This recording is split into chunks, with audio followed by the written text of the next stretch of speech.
he looked good last night. You know, he looked good. So, I mean, he's got to go play. DJ? Yeah, practice. Absolutely. Did he bang his hand? Did that cause any? Yeah, he did bang his hand, but he's fine. I mean, he's no problem. Practiced yesterday. Looked good. What was Taisun able to do? Taisun was sore yesterday. He did not practice, so you know, hopefully he can ramp up each day. But he's working through a little bit of that shoulder issue. But you know, it was mild, but you know, he's a quarterback, so he's got to work through that, and I think he'll get better. But we'll see where he is by Wednesday, Thursday. You mentioned senior day and your son being part of it, a unique experience for you. Have you allowed yourself to kind of put yourself in that moment and what it might be like for you and your family when your son comes rolling down? Well, it'll be special. It's always special, you know, because I look at every one of these guys as my son, and that's how you look at them.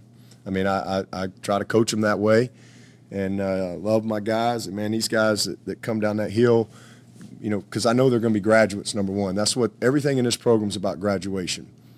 And, you know, you'll have a couple of guys that are graduating that may have eligibility left, but you know, they probably won't be here next year. But, man, they've earned the right to be honored as seniors because they're graduating, and I'm proud of that, and that's what we celebrate here. But, yeah, you know, for me, it's a special, even more special with Will because he's literally grown into a man on that field.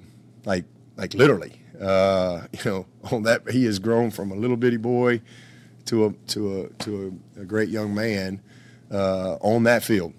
And you know, you talk about a kid who loves this university, who loves this program, who lives and dies and always had with every game, as coaches' families do.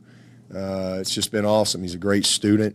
You know, he's going to graduate with his MBA this summer.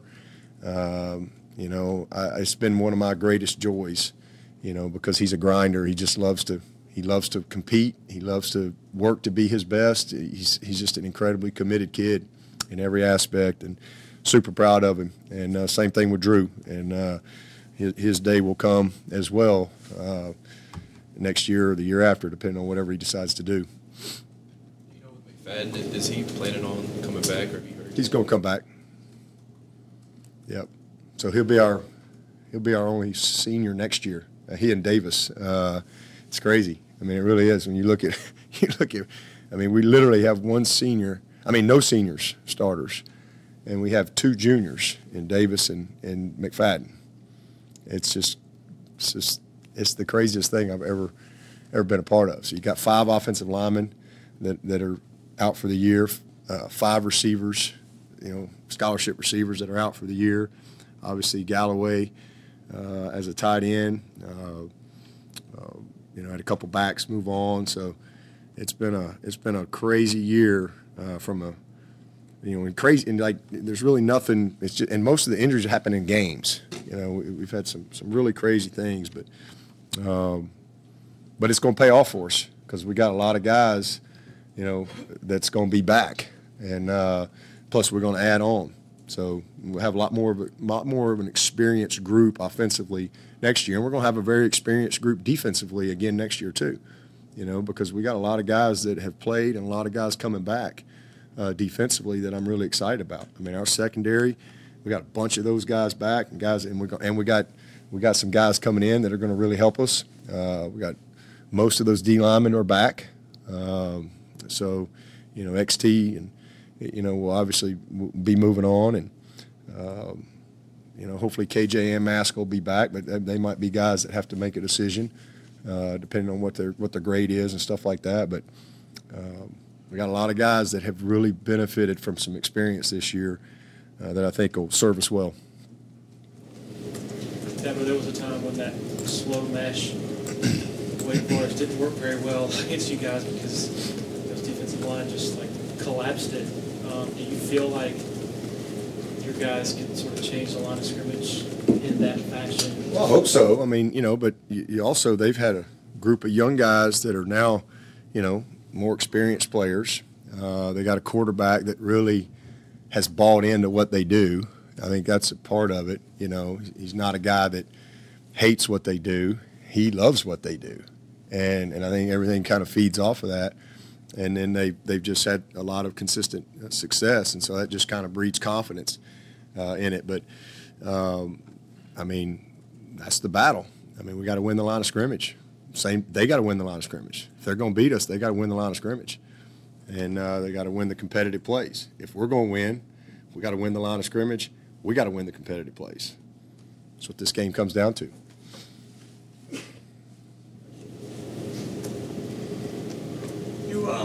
You said Will Putnam reclassified as a sophomore, so if you had a discussion with him about it's going to be another 2 years, have you figured out like 2022 to 2023 recruiting in terms of who's No, nobody's figured out that. There's not a coach on the planet that's figured out recruiting. Are you kidding me? No, that's what he's expressed to Robbie, is that he's one of those guys that wants that year back. And he played, he had played a little bit as a freshman.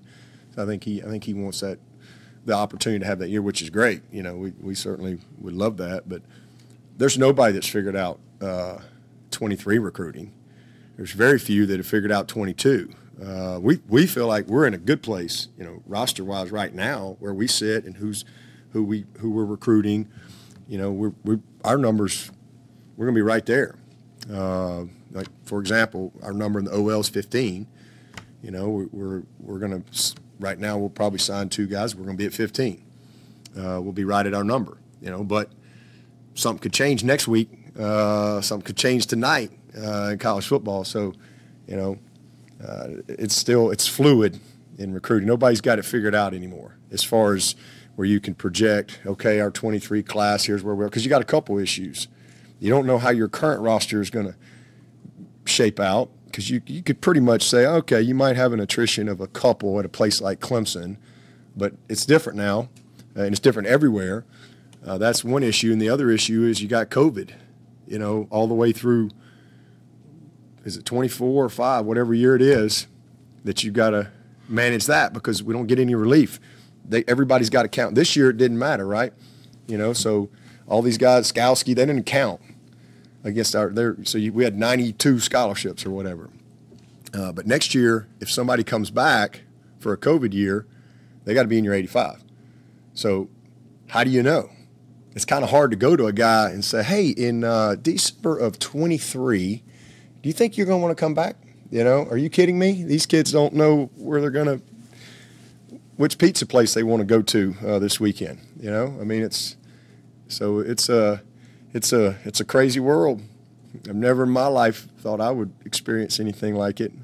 When I first got into coaching, we didn't offer anybody till like January. You didn't sign anybody till January of their senior year. That's it. You never knew. Nobody committed either. There were no commitments. You just kind of recruited, so you'd have to recruit all these guys, and then you'd figure it out in January. That's when you'd figure it all out. And so it's just very different now, and then you have, with the transfer portal, you have all these high school kids, because they're getting pushed to the side, because a lot of schools aren't going to sign high school kids, which is sad. A lot of schools aren't going to sign them. And so now you have all these high school kids that are trying to be mid-years so that they can have spots, because you have some coaches that go, okay, well, man, I can sign this kid right here out of the portal. He can be here in January. If I sign this high school kid, he can't come to the summer. So now you got all these high school kids trying to be mid-years so that they don't get, they can compete with the portal. So it's a wild world. We're going to probably have, 12 to 14 mid-years that'll show up here in January. That's what's coming in here. Then we'll have a few guys that'll show up in the summer. But most of them are mid-years now. And again, that's going to be more and more and more and more, because the high school kids want an opportunity to compete with kids coming out of the portal. So nobody's figured it out.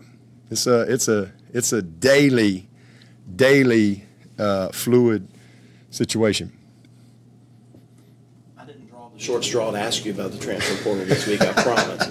But people are under the assumption that you've said, I will never use it, I don't want to use it, but you've never said that. I've never said that. And if you ran into a situation where you lost an offensive lineman in the spring, but a perfect situation, a fifth-year graduate that would come along that maybe fit, that wouldn't disrupt the... Yeah, there's not a school in the country that's not going to have to recruit the portal. That's what's been created. There's not a school anywhere.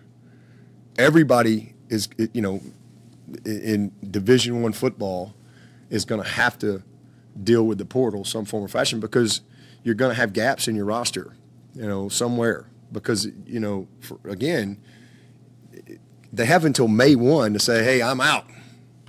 And that's the world we've created now. It's just that's the way it is. I mean, I don't like it, but that's the way the world is. You just deal with it. But they have until May 1. So you have guys leave after spring or in the spring semester. The next thing, you're going to have mid-years leave. You're going to have mid-years show up at all these schools. And they go, I don't like it. Dang, I'm third team. Oh, Matt drills. They yelled at me. They're going to leave. So guess what? There's no high school kids to sign in May. Where are you going to get high school kids in May? There aren't any. They didn't exist. And so there's no barriers anymore in college football. There's no reason for pause. There isn't. It's just, ready, shoot, aim. There's none of that anymore. So you don't have any other choice now. So I don't think we'll deal with it like everybody, but we won't be as affected as a lot of these programs, because just who we are. I mean, it'll still be different for us, and hopefully we don't have to. But we're not going to just do it to do it. It's got to be strategic. It's got to be the right fit. It's got to be the same criteria and things like that. And I think, too, kids that are going in the portal, they want to go be starters. Nobody wants to come be the third-team running back at Clemson. If you know of any of those guys, let me know. All right? They want to come be the fourth-team running back at Clemson. Let me know who those guys are. The grad transfer. There ain't many of those. Most kids are in the portal, and that's the sad part. You're going to have a lot of kids in the portal, and they're not going to – there's nowhere for them to go. And but that's where we are, and there's not a single school in America that won't have to deal with it. So when it happens, it'll be one of the greatest days in the history of Clemson. When we, Grace will love it. She'll write a great article about our first ever portal. We'll track his DNA, and we'll meet his aunt and uncles, and it'll be the greatest moment ever. And he better be a player.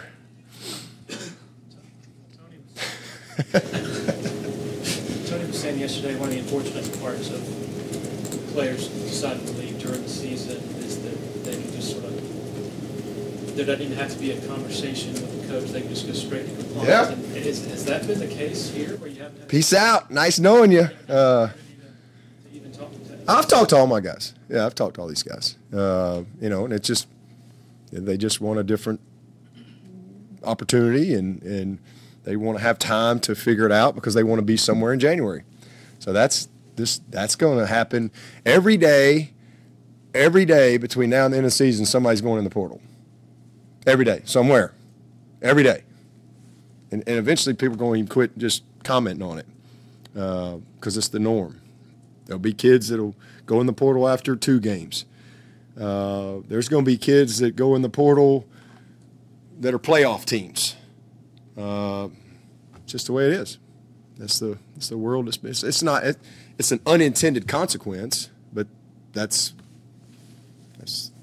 what we're dealing with. So just to button up what David was asking again, you're not ruling out, as you say, every school in the country will have to be impacted by the portal. You're not ruling out the potential of bringing. I've never ruled it out. I've just said we've not had to use it. We've not had to use the portal. We've not had a need. We've been at our number. And it's not been a need for us. But this is the first cycle where like anytime in the past when we've known guys that were leaving, and we've addressed it in the recruiting on the front end. Like we knew. Whereas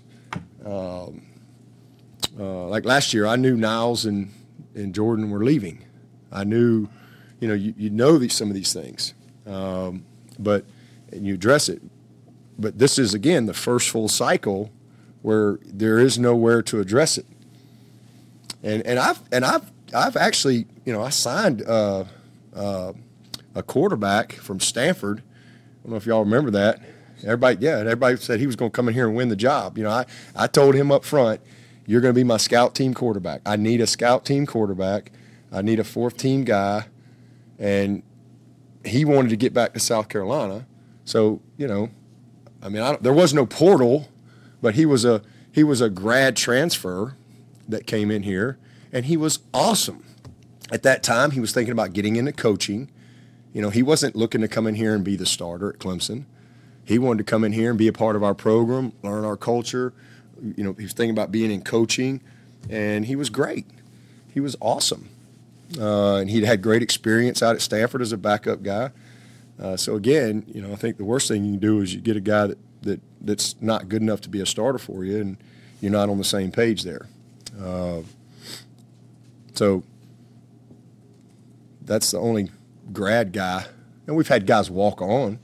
We've had lots of guys that walk on here throughout the year that graduate from other places, or they transfer to Clemson and they try out and they want to walk on. We've had a bunch of those type of kids. But, yeah, everybody's going to have to use it at some point. Is there anybody you've coached that, I guess, when you watch A.T. Perry on film for Wake, that sort of is a good comparison there? Man, he's long. He's explosive. He's got a ton of wiggle to him. I mean, he's got a little T. Higgins in him. He is really developed, man. I mean, he is a really good player. Really good player. I think he was 89 last year, and now he's in 9. Man, he's just we've had some guys that he's similar to in a lot of aspects, but he's just long, fast, excellent ball skills, but he's very maneuverable. He's got great quickness, great lateral ability, explosive out of his cuts. You don't see many big guys that can do that. So I think he's an excellent player. 5 is a really, 9 averages 20 yards a catch. I think 5 averages about 17 yards a catch. So that's 2 first downs every time they touch it. And then, man, you better not sleep on that dadgum 83. He's a baller. He led them in receive. He had 9 catches on us last year and a touchdown. He's a really good player. A really good player. Very crafty. He's more of the slot, the inside guy. He's going to catch some of those inside routes and ball control routes. But he's really good at the top of his route, at his break points and creating separation. Very good with his influence. He's good. He's a good little player. Good player. You said that when you watch games sort of casually, you like to study what the offenses are doing and really interested in that part of it. With the spread so ever present in the last however many years, 5, 10 years, is what Wake Forest is doing the closest thing to cutting edge is out there, or? It's triple option football. That's all it is. It's just triple option. They're triple option like Louisville. Louisville has their own unique pistol triple option type of attack, and Wake has their own unique triple option type of attack because there's a lot of decision making going on. It's different. It's different, but they got all the spread components. They just do it in a way, and most spread teams have option principles, built into it. Especially if you got a quarterback that's can run, because it's handoff, it's run, it's pull, it's pass. You got a lot of things going on, and that's been going on for quite a while now. But Wake's just unique in their approach. So again, that's why I'm glad we play them every year, because it's triple option. There's a lot that can happen on one play, a lot. From the handoff to the quarterback run to next thing you know, there's a post route over the top of you. There's a lot involved. So just you got to play with option principles defensively. How many different guys is he reading? Several. I mean, when you're just walking, you can put your eyes on multiple things. There's plays where he's got a guy over here and a guy over here that he's looking at. And the biggest thing is he just knows where everybody is. And they're guys, they do a great job. They don't really go to the second level very much. You don't really see that. They're pretty much at the line of scrimmage. They build a wall, and they don't really come off. So what do if you bring unless you plug a backer, and he's just got time to kind of see all these things, and so you have to disrupt that. You have to disrupt it. You have to take away the easy access throws, and you got to win that matchup up front. You can't let him have. I mean, there's times where it's 4+ seconds or more that he's got the ball. And that's, when I was coming up, if you didn't have that ball going by 1.8 seconds, maybe 2.4, your butt was on the ground. And so, that's kind of where football's always been played, and they've changed that to where if you really look at, I mean, there's times where he's got the ball 4+ seconds, and so it's unique. It's very unique.